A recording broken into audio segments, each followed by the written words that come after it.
ঢিঙত ভূমাফিয়া ৰূপত চৰকাৰী বিদ্যালয়ৰ এজন প্ৰধান শিক্ষক দৰিদ্ৰ পৰিয়ালক হাৰাশাস্তি মাৰপিট কৰি ভূমি দখল কৰাৰ অভিযোগ উত্থাপন হৈছে প্ৰধান শিক্ষকগৰাকীৰ বিৰুদ্ধে।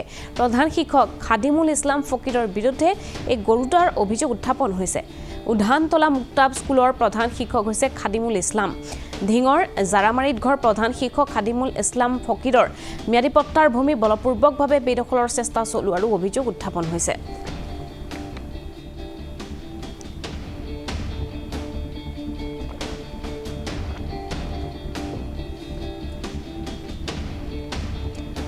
ঢিঙৰ এই ঘটনা ভূমাফিয়া ৰূপত এবাৰ দেখিবলৈ পোৱা গৈছে। এগৰাকী শিক্ষকক দৰিদ্ৰ পৰিয়ালে হাৰাশাস্তি কৰাৰ অভিযোগ প্ৰধান শিক্ষকগৰাকীৰ বিৰুদ্ধে। প্ৰধান শিক্ষক খাদিমুল ইছলামৰ বিৰুদ্ধে অভিযোগ উত্থাপন হৈছে। উধানতলা মুক্তাব স্কুলৰ প্ৰধান শিক্ষক হৈছে এইগৰাকী ব্যক্তি। ঢিঙৰ জাৰামাৰীত ঘৰ প্ৰধান শিক্ষক খাদিমুলৰ ম্যাদী পট্টাৰ ভূমি অতি বলপূৰ্বকভাৱে বেদখলৰ চেষ্টা চলোৱাৰ অভিযোগ শিক্ষকগৰাকীৰ বিৰুদ্ধে।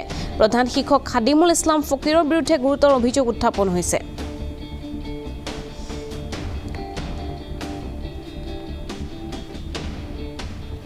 আমালোকৰ ইয়াত মানে আমাৰ এইখিনি যিটো মাটি আছে, যিটো মাটিত আমি বসবাস কৰি আছোঁ, এইখিনি আমাৰ পট্টা মাটি হয়।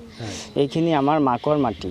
আমাৰ নানা যিটো আছে, আমাৰ মাকে মানে তাইৰ বাপেকৰ পৰা ৱাৰিছ পাইছে, পাই পেলাই এইখিনি মাটিত বসবাস কৰি আছোঁ আমি আজি 18 বছৰ ধৰি। এতিয়া খাদিম মাষ্টৰ আছে, উধানতলাৰ মাষ্টৰ, উধানতলা গাঁৱত স্কুলত শিক্ষকতা কৰে। সি ইয়াত আহি পেলাই এইটো কৈ আছে চৰকাৰী মাটি বুলি কৈ আছে।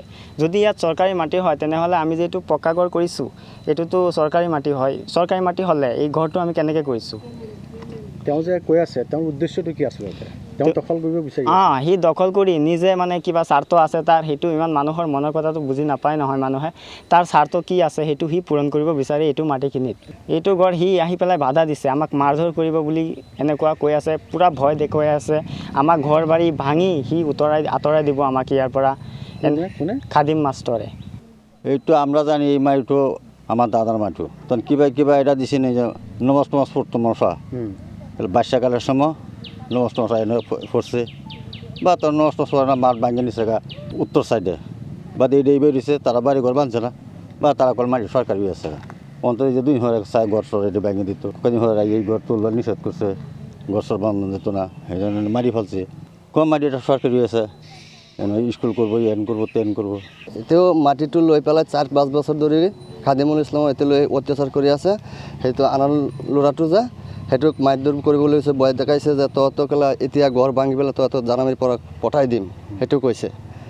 জাৰামাৰী এই মাটিটি খাদিমুলত লৈ পেলাই তাক কিবা আচলতে কাৰ এইটো মাটিটো তালে হুছেইন বুলি কয়। সেইটোৰ মাটি কোন আছে এই মাটি? মাটিটোত আনোৱাৰ বেগম আছে ইয়াত। সেইটো দল কৰি খাই আছে, সেইটোৰো উঠাই দিবৰ কাৰণে খাদিম মাষ্টৰ লাগিছে। মানুহ চৰকাৰী চাকৰি কৰে। চৰকাৰী চাকৰি কৰে উড়ানতলা এই স্কুলত হেডমাষ্টৰ খাদিমুল ইছলাম। সেইটো বিৰাট অত্যাচাৰ কৰিছে। সেইটো ল'ৰাটো কৈছে মাৰধৰ কৰিম, তহঁতৰ ঘৰ ভাঙি পেলাই উঠাই দিম ইয়াৰ পৰা। তই কোনে কৈছে ইয়াত ঘৰ বান্ধিবলৈ? মাটিটো তোৰ আছে না আমাৰ আছে, চৰকাৰী আছে। কেছ আগত দিছিলোঁ এটা, একো কৰা নাই। একো কৰা নাই। কোন থানা পৰে? এই দমদম।